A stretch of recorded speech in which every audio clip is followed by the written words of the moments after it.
What is the best luxury German saloon? Is it the... I'm going to stop with that stupid accent. Is it the new Mercedes S-Class, the Audi A8 or the BMW 7 Series? Well, in this video, we are going to find out. I sort of look like I run a chauffeur firm and I'm about to pick up a load of celebrities to take them to the movie premiere. Anyway, I'm Matt Watson and you're watching Carwow. Buying a new car? Then head to Carwow and my team will help you find your next car at a fair price. Carwow, your one-stop car buying comparison site. Let's start this video by talking about the price, and these cars are reassuringly expensive. The most expensive one is the new Mercedes S-Class, so it starts from around £78,000. The Audi A8, it starts from around £74,000. Yeah, I know we've got the range-topping S8 version, that's because it's the only one Audi had to lend us, but let's move on and comparing the ranges, not the individual cars that we have here. The least expensive car, but still quite expensive, is the BMW 7 Series. It starts from £72,000. But what really matters is the price you pay when you buy it from a dealer, and you can get discounts on all of these if you buy them through Carwow. Now, because the Mercedes is so new, the average saving is just under £4,000. However, because the Audi is older, the average saving on an A8 through Carwow is £12,000. That's nothing, because through Carwow you can save an average of almost £30,000 on a new 7 Series. Based on that saving, I think I'll just take this. I mean, how much better can the other two be? We need to find out, don't we? Now, before we do, if you want to check out how much you can save on a new car, click on the pop-out banner up there to go to Carwow. Alternatively, just simply Google Help Me Carwow. My team and I will help you choose the right car for you and get it for a fair price from one of our trusted dealers. Right, let's talk about these cars' design, starting with their grills, because everyone goes on about BMW and its huge grills, but actually if you look at the area they cover, I think it's the smallest here. Easily the biggest is the Audi. Its whole nose is grill. It's just that with the BMW, there's something slightly wrong about it. I think it's the way it just goes up slightly into the bonnet. The Audi, this one looks a bit better than the standard A8, because being the S8, you get some shinier bits of trim, a bit more aggressive. It's good looking. Though there's something of the basking shark about it, that huge mouth. I think overall, the best looking face is on the S-Class. It's just kind of elegant, reserved, and of course you've got this three-pointed star. There's just something about that that adds to the appeal. The best are nothing.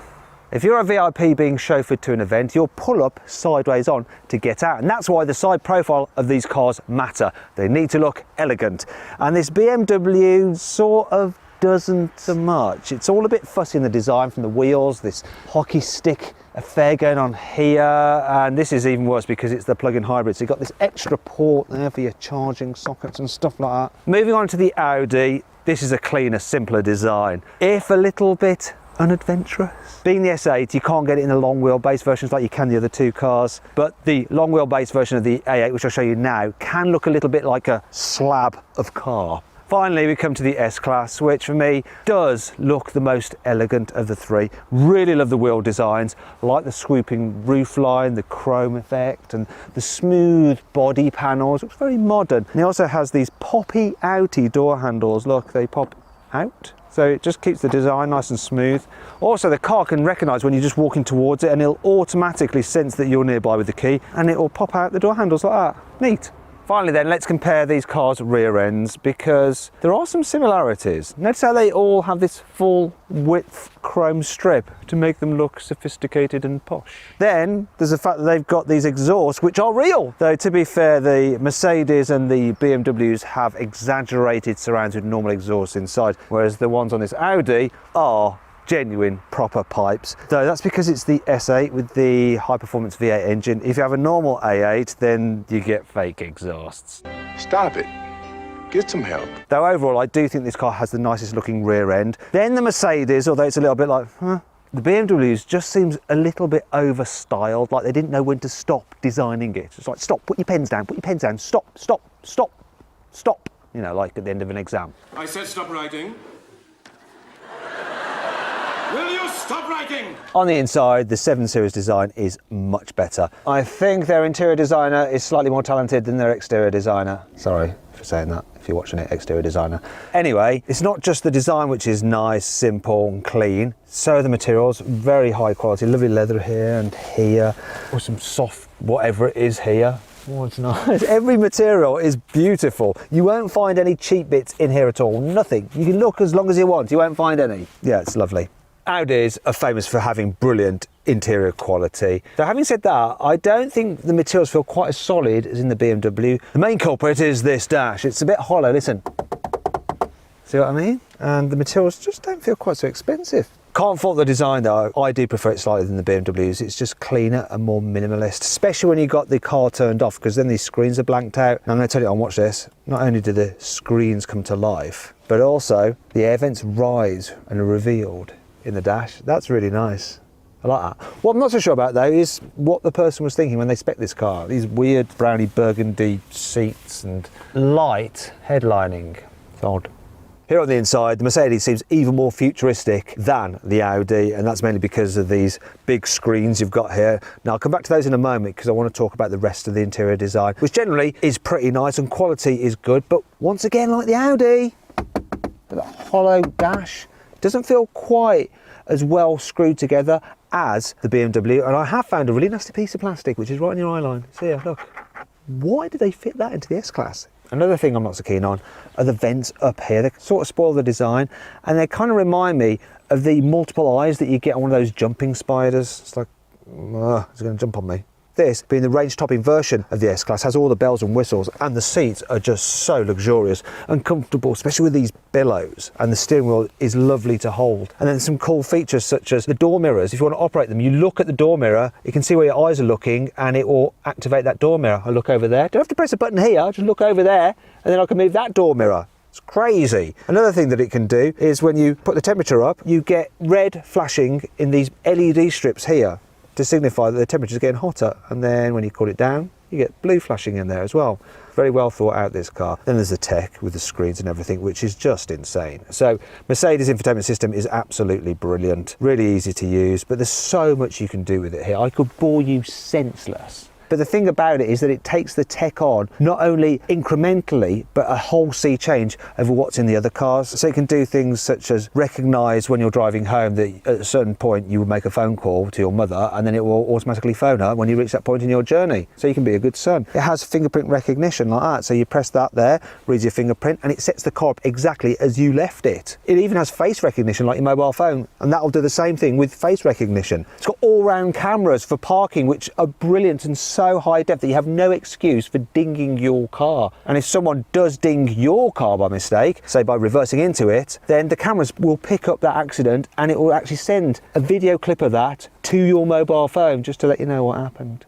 There is so much tech. Then there's main digital driver's display, which has loads of information. You can swipe through all the different menus. You can have it in this 3D view, which you can't actually pick up on camera because you need two eyes for it to work, but it's incredible. Then a massive heads-up display, which can do things like superimpose arrows on the road ahead so you never make a wrong turn. This thing is just an absolute tech fest, and it's useful tech, it really is. The BMW's infotainment system is very good. It works reasonably well. It does pretty much all you need it to. It just looks so funny how small the screens are compared to those in the Mercedes. It's a bit like comparing an Apple iPhone 5 to a 12 Max. But graphics are sharp. It works smoothly. Pretty much does all that you need to do, apart from the digital driver's display, which is one of the most disappointing ever because it's all dark and miserable. Not the biggest fan of that. The infotainment system in the Audi is a bit more like the iPhone 10, so you've got bigger screens than in the BMW. It's no easier to use really, and having the climate down here and a touchscreen means that you have to take your eyes off the road a little bit longer to set the temperature you want. Though, as with all the cars, you can use voice commands if you prefer to do that. I do prefer the digital driver's display on this Audi compared to the BMW though. It's brighter, it's clearer, it's nice, and it does a really good job. Not quite as fancy as the Mercedes, but easily good enough. I know what you're thinking. It's hard to believe that this A8 is actually the short wheelbase version because there's loads of knee room. There's even more space obviously in the long wheelbase version, and with a long wheelbase car you can spec it up with loads of stuff such as fancy seats, which you can go into like a first class mode with a fully reclined, got massage and all that kind of stuff. You can get rear infotainment systems galore.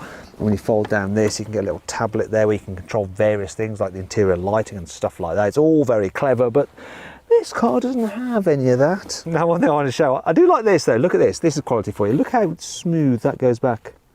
Oh, What's not so smooth are the seats. When I say smooth, I mean soft. Audi seats are just a little bit on the firm side. They're not uncomfy. They're actually quite supportive, but you don't feel like you're on a big comfy sofa in them. They're quite taut. Moving on to the 7 Series, and this is the long wheelbase version, and it's well kitted out with all the goodies. Now, one thing I've noticed is that I'm getting blinded by the sun, so I'm going to shut all the blinds and everything. But before I do, look, this has some special features in the roof which allow you to shine some ambient lighting in there. Anyhow, let's darken things down, stop the riff-raff looking in and all that kind of thing. Yeah, that's better, isn't it, that? Now, these seats, a bit more comfy than the ones in the Audi, though they are the upgraded seats, and I can do stuff such as this. Look, press this button. I want to go into recline mode. It's not quick. Obviously, you can't do that if someone's sitting there, or if you're in a rush. The last bit is the best bit. Actually, do you know what? I might just press the massage on while I'm waiting for this to happen. There we go. Come on. Oh, that's a good little footrest, that though. Look, quite padded. Nice. Also got my massage on, I've got my feet up, got my infotainment screens there, got my little tablet which I can flop out. There we go, and control the infotainment system. Do whatever I want to do, really. Oh, I want to do a test, just like on the Audi. Let's have a look at this. Right, that's for God knows what. I think you can get a fridge in there. But look, watch how this shuts. Is this more expensive, this action, than the one in the Audi? Oh, ooh, yeah. Oh, and the massage seat as well. Finally, we come to the S-Class. Now let's check out just how luxurious it is by testing how well bits of it are damped. So this armrest. It's all right. Let's check the cup holder out. Oh, actually, look, you get a little phone holder there. Well, if your phone's not in a case. And then you press it again and that comes out. That's all right. Let's have a look at this. Come on, be good. It's not so good. What about this? What? Mercedes, what have you done? I can't believe you haven't bothered to damp that. Right, that's just rubbish. This car's crap. No, I'm stopping.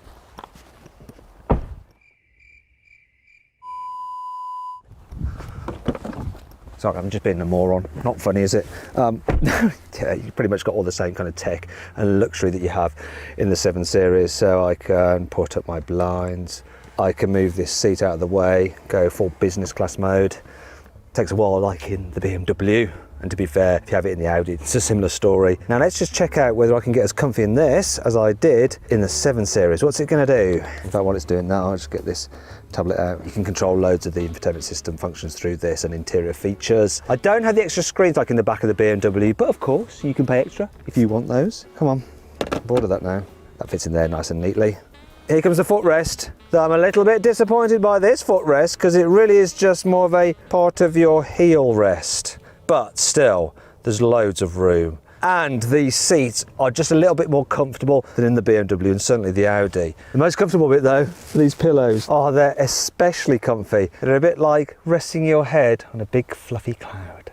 Now we need to compare the car's boot capacities, which could be quite dull. So to liven things up, I'm going to mountaineer between the boots. Yeah, so the Audi A8's boot capacity is 505 litres, though if you get the hybrid version, because you've got batteries in the boot, it reduces to 390 litres. Come on, let's see if I can make it across. Thankfully it's quite a square boot, so it's easy to walk along. Not as easy as this 7 Series, nice big wide opening. So the boot capacity of this as standard is 515 litres, but you have the plug-in hybrid, which is what this car is. It reduces to 420 litres, so still better than the A8. Finally then we come to the Mercedes, and its opening isn't quite so big, so it's tricky to load and to mountaineer into. But once you're in, you've got the most space here. 550 litres. There's no hybrid version yet, so I can't tell you if that will reduce the boot capacity. But in the old S-Class, the hybrid had the same boot capacity as the standard car.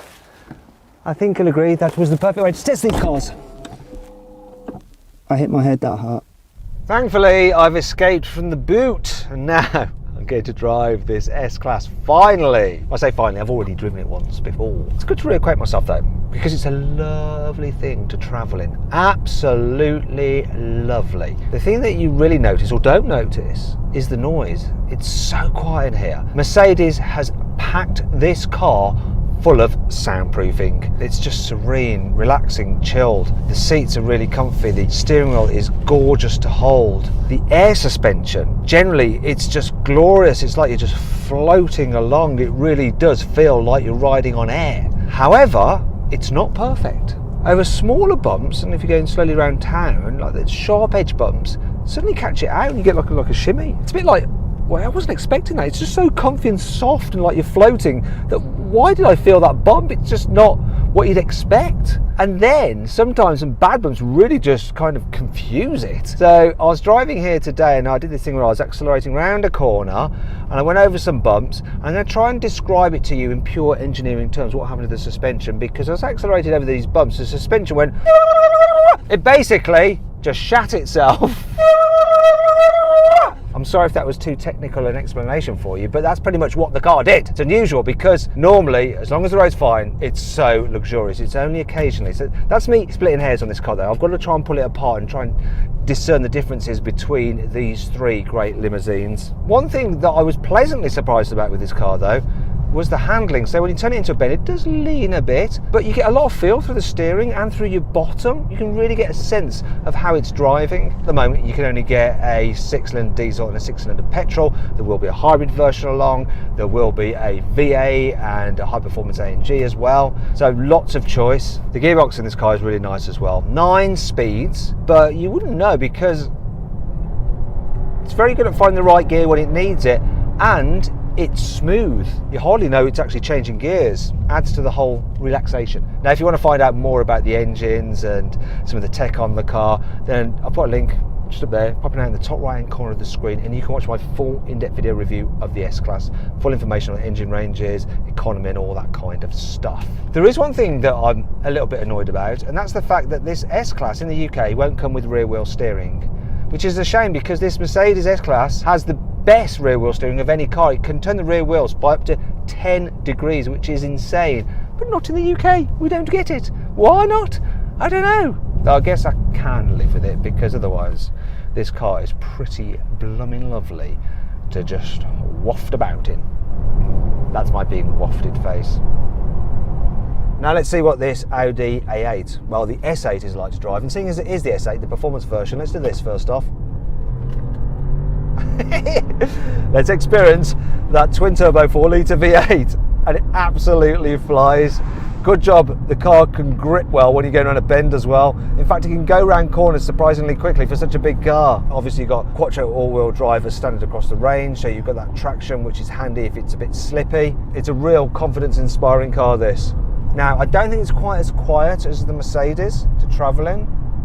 The insulation isn't quite as good. It's very little, the difference, but if you're looking out for it and trying to be a motoring journalist that's earning his living, you can notice it ever so slightly. Another thing you notice is the suspension. So this S version has slightly stiffer suspension than the normal A8, but it's still very, very good. You don't get that floaty feel in the same way that you get in the Mercedes, which is like you're being rocked to sleep. But what you don't have either is the suspension getting upset by little bumps like you do in the Mercedes.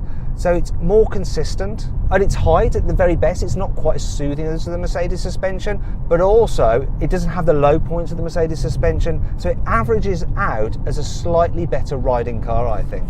The gearbox is pretty much as good as the Mercedes as well. 8-speed, 1 less ratio.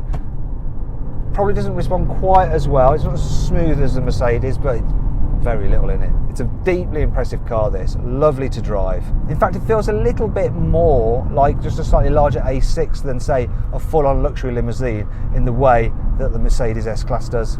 I like it. Just doesn't feel quite as special to travel in as that S-Class. Finally then, the BMW 7 Series. So, BMW, it's going to be the best to drive, the most fun, right? No, it's not. Bizarrely, the Audi seems a bit sharper, and in a way so does the Mercedes. There's a slight disconnect in the driving experience with this 7 Series, and I just don't know why. It's not terrible, and it does that thing where it'll grip well, and it won't topple over in the bends, but it just doesn't seem quite as on it as the others. It's not helping that this is the hybrid, and that obviously means it's heavier than normal. Ooh, running wide there, because you've got the added weight of the batteries, but even so, the 7 Series isn't quite as sharp to drive as an S-Class or an A8. In terms of comfort, it's not far off, you know. It's not quite as soft and floaty as the S-Class, and it's not quite as polished as that A8. It's good, and it's good enough. But when you're back-to-backing them, you do notice the difference. Whereas if you just got in them cold, you'd be more than happy in any of them. Another thing about the BMW is that you do notice a bit more tyre noise than the other two cars. They just create a bit more as you're driving along, although that's only something that you notice when you're going at motorway speeds. So as for engines with this car, there's quite a wide choice. 3 litre straight 6 petrols, 3 litre straight 6 diesels. This hybrid version, you can get V8. All the engines work well with the gearbox. The 8-speed in the BMW is lovely. Is it better than the Mercedes one? It's close. It's definitely responsive. You don't notice it working away when you're just poodling around. And when you need it to react, it reacts for you, which is exactly what you want, really, isn't it? Now, all these cars are available with clever cruise control systems, which can keep you centrally in lane and keep you safe distance from the car in front. They all work very, very well, and I use them all whenever I drive these cars. But overall, the Mercedes system is the best.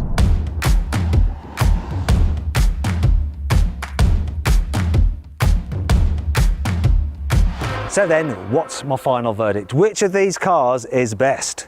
Well, it's not the BMW 7 Series because it's not quite as good as the Audi A8, which isn't quite as good as the new Mercedes S-Class, because this car leads the field in terms of luxury, technology and image, and that's why it wins this test. Though actually, if I was buying one of these cars, I'd just gone to CarWow and save almost £30,000 on the BMW 7 Series, because it's not £30,000 less good than this S-Class. So I suppose the BMW is actually the moral victor. Hope you all enjoyed the video. If you did, please give it a like. If you didn't, why don't you share it to show other people how rubbish the video was? Now, what do you think of my verdict? Did you agree with me? If not, let me know in the comments below. If you want to watch some more executive car content, just watch those videos there. Just click on those, you can go check them out. And if you click on that box there, I've actually found an even more interesting deal on another German car, which is not quite as high-end as these cars, but it's one you're more likely to buy. So click on that box to go check out what the car is and what the deal is.